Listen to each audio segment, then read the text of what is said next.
Rome loved its heroes. But it was often destroyed by those who stood in their shadow. He was admired by the army, trusted by the people, and feared by powerful men in Rome. His victories made him famous. His popularity made him dangerous. This is not the story of Rome's greatest hero, but of the enemy he never saw coming. A man whose ambition shaped an empire, and whose decisions would change Roman history forever. Rome was not ruled by emperors alone. It was ruled by shadows. Lucius Aelius Sejanus understood this better than anyone. Born without noble blood, without ancient ancestors carved in stone, he learned early that power in Rome did not belong to the loud or the proud. It belonged to the patient. As a young man, Sejanus watched senators bow to men they despised, generals obey emperors they feared, and emperors tremble before crowds they could not control. Rome was a performance. And Sejanus learned his role well. When Tiberius became emperor, cautious and withdrawn, Sejanus saw opportunity. He rose quietly through the ranks of the Praetorian Guard, the soldiers meant to protect the emperor, yet powerful enough to destroy him. Loyalty was their public face. Influence was their true strength. Sejanus reshaped the Guard. He centralized them, trained them, bound them to himself. Rome believed the Praetorians served the emperor. In truth, they listened to Sejanus.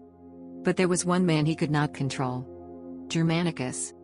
Beloved by the people, adored by the legions, and tied by blood to the imperial family, Germanicus was everything Sejanus was not: charismatic, noble, celebrated.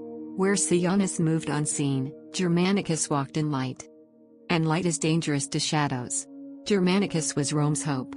To Sejanus, he was Rome's greatest threat. The people spoke his name with affection. Soldiers followed him without hesitation.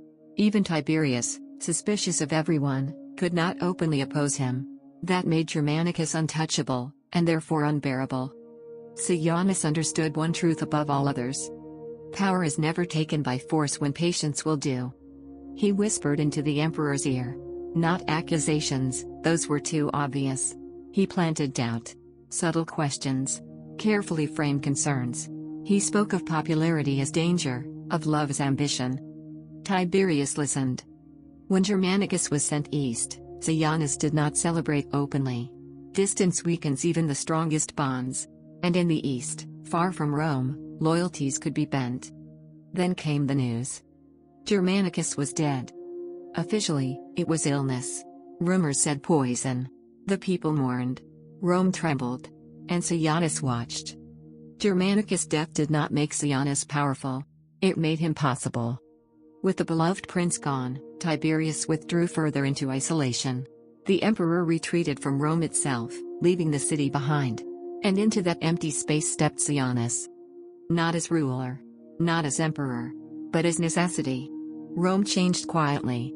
Sejanus did not announce his rise. He orchestrated it. Senators began to seek his approval before speaking. Trials multiplied. Accusations of treason became common. Fear became routine. The emperor's absence gave Sejanus what he needed most: authority without visibility. Orders came in Tiberius' name, but Sejanus shaped them. Enemies disappeared. Allies advanced. Yet Sejanus wanted more. He did not want to serve power. He wanted to become it. He targeted the imperial family itself. Marriages were arranged. Rivals were removed through law, exile, or death. Rome watched as the emperor's bloodline thinned, one accusation at a time. The Praetorian Guard stood firmly behind him. Their loyalty was no longer in question. They owed their positions, their wealth, and their future to Sejanus. For a moment, a brief, dangerous moment, Sejanus believed himself untouchable. He underestimated one thing: the emperor's memory. Tiberius was distant, not blind. From his retreat, the emperor read reports, letters, whispers. He saw the pattern. The growing fear. The narrowing circle around power. And slowly, painfully, he recognized the shape of ambition. Sejanus had risen too far. Rome had replaced one shadow with another. Tiberius did not act in anger. He acted in silence. He sent instructions that appeared harmless. Reassignments. Formal honors. Polite praise. Sejanus believed these signs meant approval.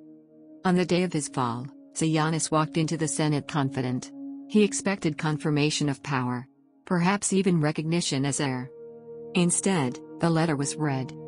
The words were measured, cold, final. Sejanus was stripped of titles, accused of treason, condemned not by enemies, but by the emperor he thought he controlled. The Praetorian Guard hesitated, then stepped aside. Power, Sejanus realized too late, had never been his. It had only passed through him. His arrest was swift. His trial was theater. His fate was certain. The people who once feared his name now shouted it with hatred. The same crowd that loved Germanicus demanded justice. Sejanus was executed without ceremony. His body was torn apart by the mob. His name erased. His family destroyed. Rome moved on. Yet the damage remained. Fear had been taught. Trust had been broken. The empire had learned how fragile it truly was, not from rebellion or invasion, but from a man who never wore a crown. Germanicus was remembered as what Rome could have been. Sejanus was remembered as what Rome already was. His rise and fall revealed a truth the empire would never forget: emperors may rule from thrones, but power lives in silence, patience, and proximity. Rome survived Sejanus. But it never escaped him. Because after Sejanus, the shadows were never empty again. This was not the end of Rome's story. It was a warning written in blood and erased names. And it would not be the last time Rome learned it.